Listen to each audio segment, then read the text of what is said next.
Bonjour, voilà pour corriger les exercices de la notion de 48 à la page 213. Donc on a deux exercices à faire, le 10 et le 12. On va commencer par l'exercice 10. Alors dans l'exercice 10, on a une histoire de petits problèmes de type brevet sur le calcul du volume d'une gélule. Alors on considère que la gélule, on voit que la gélule, donc je vous montre le cours, la gélule qui est ici, donc composée d'une partie cylindrique au milieu et de deux demi-sphères. Ok, première question. On demande de calculer le volume de cette gélule. Le volume de la gélule,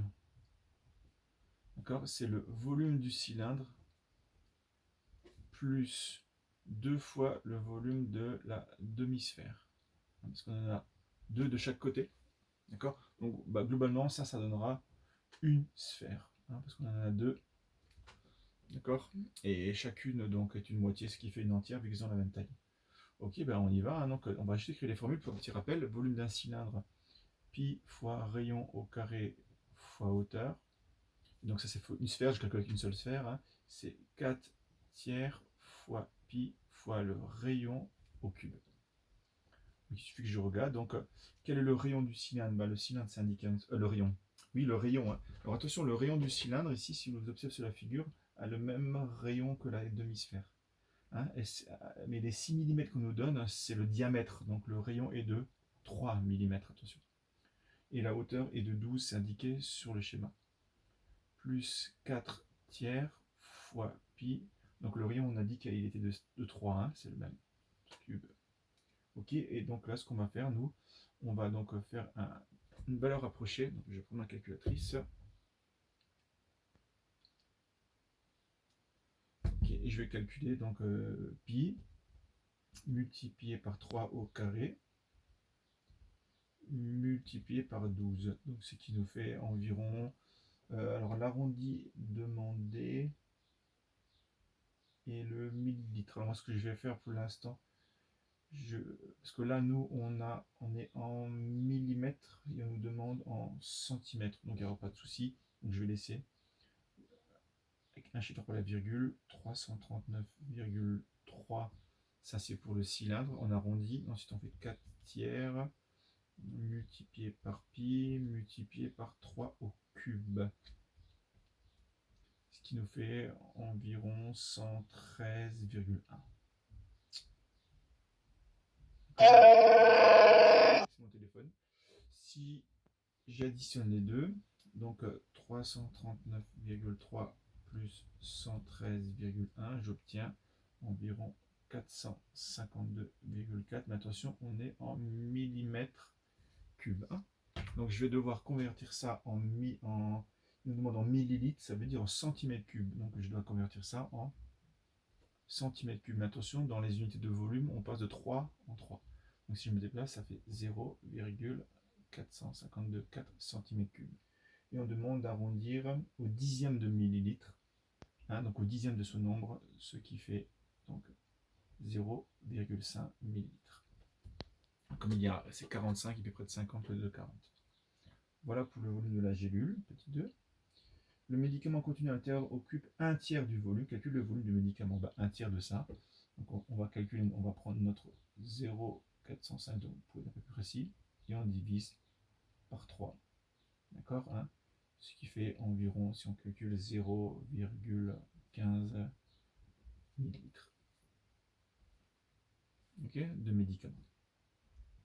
Et on passe ensuite à l'exercice 12.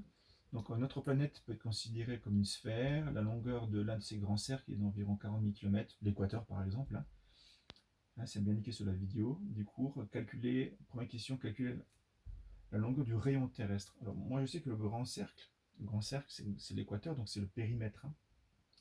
C'est le périmètre, donc le périmètre est égal à 40 000 km. Mais le périmètre, je le connais, c'est diamètre fois pi, ça veut dire 2 fois rayon fois pi. Et ça fait 40 000. Et moi, ma question, c'est de trouver le rayon terrestre. Donc c'est une équation, tout simplement. Donc je vais faire R, je vais prendre 40 000 et kilomètres, et je vais diviser par les deux nombres, qui sont collés à R, le 2 et le pi. Donc on va diviser par 2 fois pi. D'accord, une équation, donc il suffit de calculer 40 000 divisé par 2pi, ce qui fait environ, alors là on nous demande à l'arrondi au kilomètre près, 6 fois 6, donc 6366 km. Voilà, donc j'ai pris mon périmètre et j'ai divisé par 2pi. Petite équation à résoudre.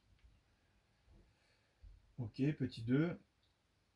Calculer l'aire de la surface terrestre. Ben, l'aire de la surface terrestre, vous devez savoir que l'aire de la surface terrestre, hein, enfin, l'aire d'une sphère, c'est 4 fois pi fois rayon au carré. C'est la formule, hein. Et le rayon, ben, on l'a.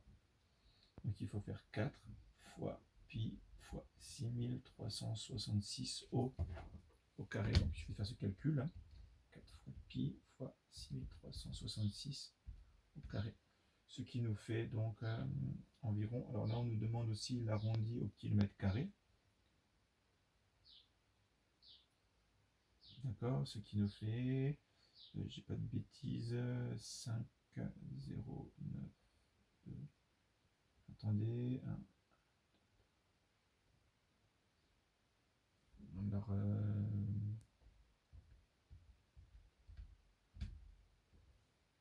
5, 0, 9, 2, ouais. Ma calculatrice me demande, j'ai un arrondi un peu bizarre, alors attendez, je prends une autre calculatrice pour voir le résultat. Parce que il m'a arrondi avec pas le nombre suffisant.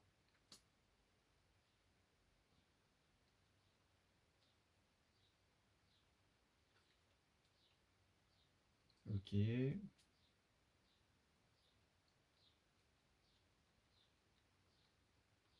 Attendez un instant. Hop, hop, hop, hop.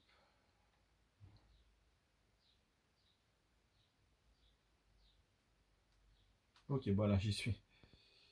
4 fois pi fois 6366 au carré. Voilà, cette fois j'ai le bon. Donc 5, 0, 9, 2, 6, 4. Voilà. 4, 1, 8, 2. Donc 509 264 182 km². Désolé de l'attente, hein, mais j'ai un petit problème d'affichage sur ma calculatrice. Voilà, donc ça c'est l'air de la surface terrestre, petit b. Hein, et on nous dit qu'en admettant que les terres émergées ça veut dire qu'ils ne sont pas dans l'eau, hein, un contrat d'immergé, représente 29,3% de la surface totale, calcule la totale des terres émergées. Donc il faut calculer 29,3% de ça. Donc on prend nos 509 264 182 km et on calcule, donc on multiplie par 29,3%. Comme ça on aura la quantité, donc fois on obtient donc ce nombre-là. 149 214 405,5 km². Hein, donc c'est la surface totale émergée, d'accord, de nos terres sur notre planète. Voilà pour les deux exercices. Merci.